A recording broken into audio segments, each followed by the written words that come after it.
So I have the great honor of introducing our commencement speaker this evening. He is a Pitt alumnus and an appellate attorney, David C. Frederick. In his long and illustrious career, I'd like to think that Pitt is at least somewhat responsible for his success. David studied political science at our Dietrich School and received his degree in 1983.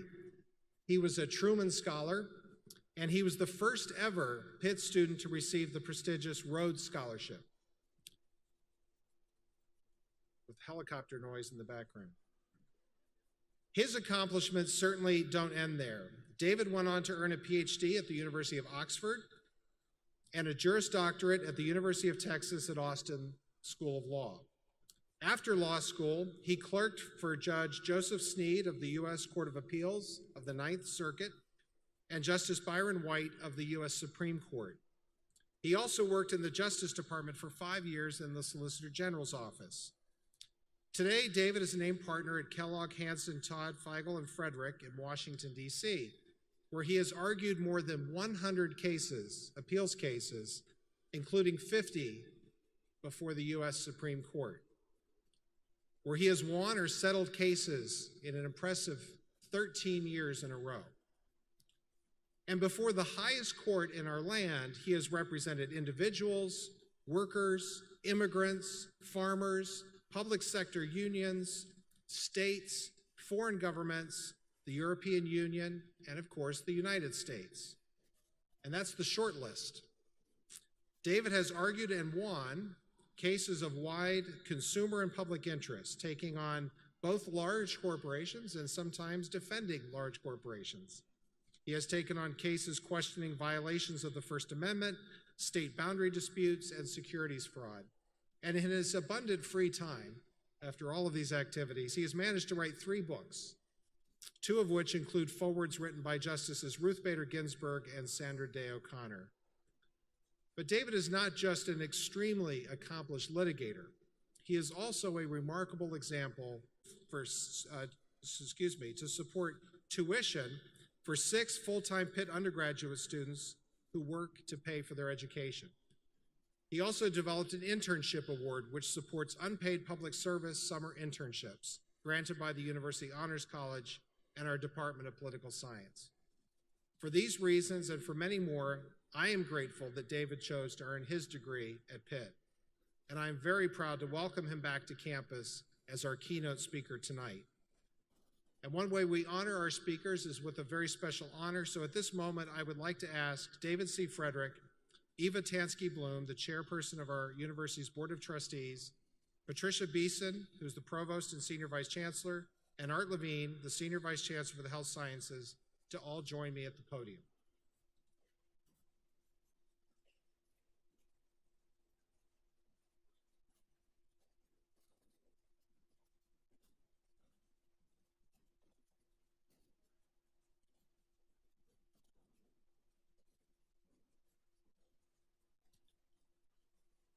Tonight, my colleagues and I have the unique opportunity to confer our highest distinction upon an individual who embodies our university's ideals of academic excellence, principled commitment, and purposeful engagement.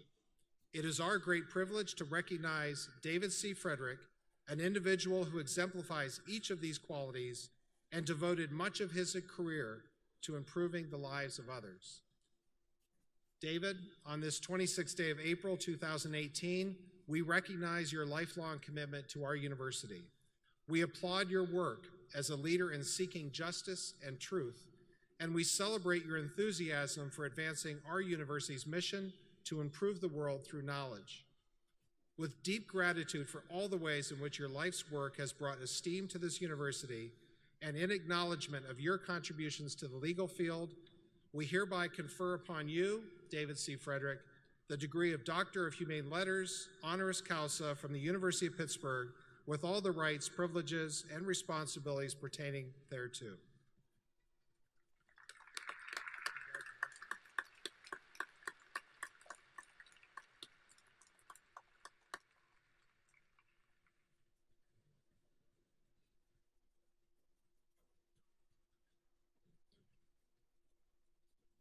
We can We'll do the picture.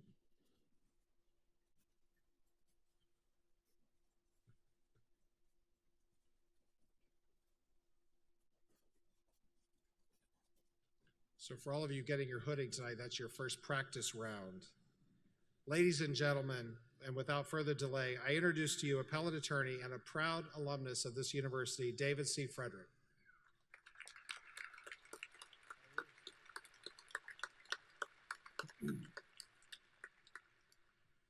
Thank you, Chairman Gallagher, Provost Beeson, deans, professors, and most of all, members of the class of 2018 and your families. It's an honor to share this moment with you, and it's great to be back in Pittsburgh among all these iconic places, the nationality classrooms, the Cathedral of Learning, the original hot dog shop. Ah, the O. Question for the neuroscientists: why, after 35 years, do I still have such vivid memories of heartburn? I'll start with a confession. I didn't attend my graduation from Pitt. I did attend my graduation from Oxford, but I remember very little about that ceremony other than wearing this colorful gown. You see, the ceremony was conducted in Latin. Standing here today, I couldn't tell you who gave the commencement address or what he said. But even if you wind up forgetting most of what I'm about to say, I hope you'll join me in thanking everyone here at Pitt who has helped you get to this moment, from the deans and professors to the custodians who cleaned your labs and classrooms.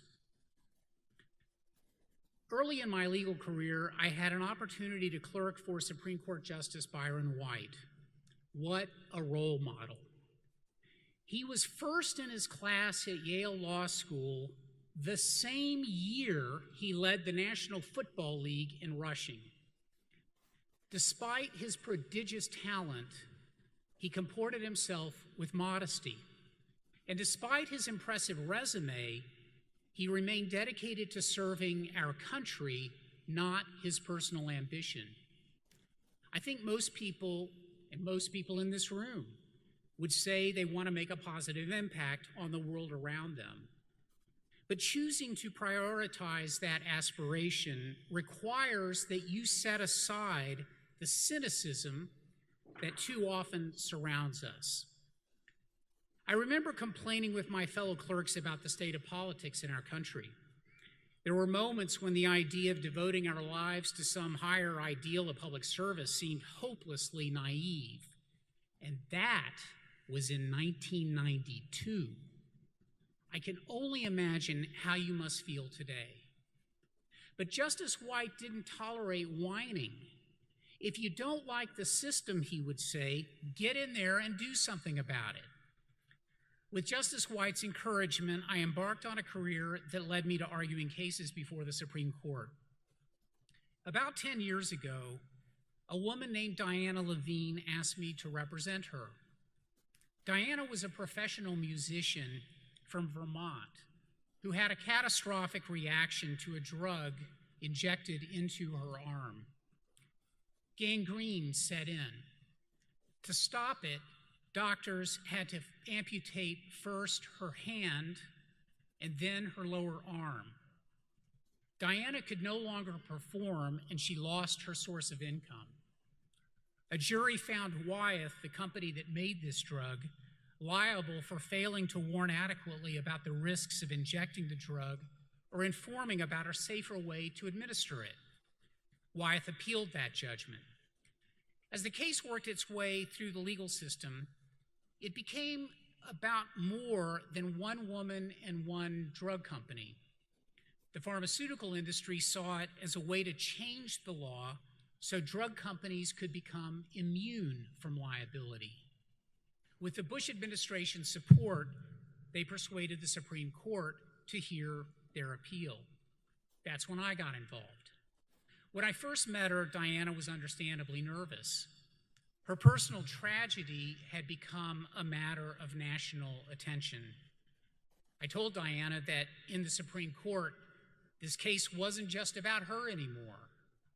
Well, then who's it about? She asked with some irritation. It's about every person in America who has suffered the way you have. Every person who wasn't warned properly about the side effect of a drug. Diana thought about that for a moment, and then she nodded and said, David, let's give voice to those people. I don't want anyone to go through what I have gone through. The exciting conclusion, as they say, in a moment. I tell this story not because it's about me, it's about Diana and the choice she made to fight for what she thought was just and to take part in the larger argument about what kind of society we should be. She could have quit when facing one of the most powerful forces in America, the pharmaceutical industry, now backed by the United States government. But she stayed true to what she thought was right. I hope you'll make the same choice when you have the chance. No matter what degree you're getting today, and no matter where your career takes you, you will always have the opportunity to reach beyond your particular area of expertise and to engage in the debates that shape our norms and values as a society. For example, many of you conducted empirical research. You've learned tremendous rigor as you've checked and rechecked your facts and analyses. We certainly need more of that in our public discourse. We simply cannot be complacent about what is a fact. And when our expertise has armed us with facts and insights that inform the debate of our time, we have a civic duty to engage in those debates. But you've also learned skepticism. You've learned how to question authors and how to conduct research experiments that verify or disprove the findings of other scholars. How to challenge in a civil and respectful way someone else's deeply held beliefs. We need more of that. And we need to be skeptical not just of others' opinions, but of our own. Leaving room to question your own beliefs and to accept the possibility that you might be wrong yourself allows you to seek not just the right answers, but a deeper truth. Our society depends on a shared agreement that we will be guided by rules and not the whims of whoever happens to be in power at any given moment. No matter what you do in your career, I hope you'll engage in the kind of open and thoughtful debates that sharpen our understanding of each other and bring us closer together. I'm proud that when we went to the Supreme Court on Diana Levine's behalf, we made the best arguments we could. I'm proud that we won that case. But I'm proud of something else too. When I called Diana to tell her that she'd won, I asked her, "So what's next for you?" She paused for a moment and then said, "I want to use some of the proceeds of this lawsuit to create music programs for children." Even in her moment of triumph, Diana looked outward to make an impact on the lives of others.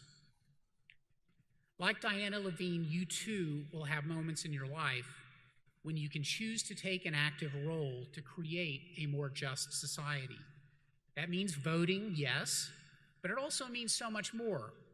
Civic engagement happens everywhere, from Little League fields to local arts organizations, from the ballot box to your breakfast table. It can be very fulfilling. And once you open yourself to a life defined by civic engagement and service, you may find yourself asking the question Lin-Manuel Miranda poses in Hamilton: when my time is up, have I done enough? Here's how I suggest you answer that question. When I was just a few years older than most of you, I was at a lunch with all the other law clerks at the Supreme Court. Our guest speaker was Justice Thurgood Marshall. He had just retired from the court and was not in good health.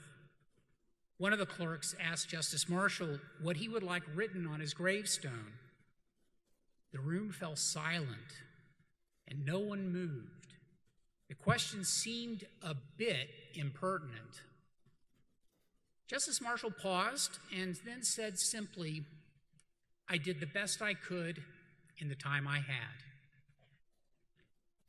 As you embark on your postgraduate lives, may you remember Miranda's question and Marshall's answer.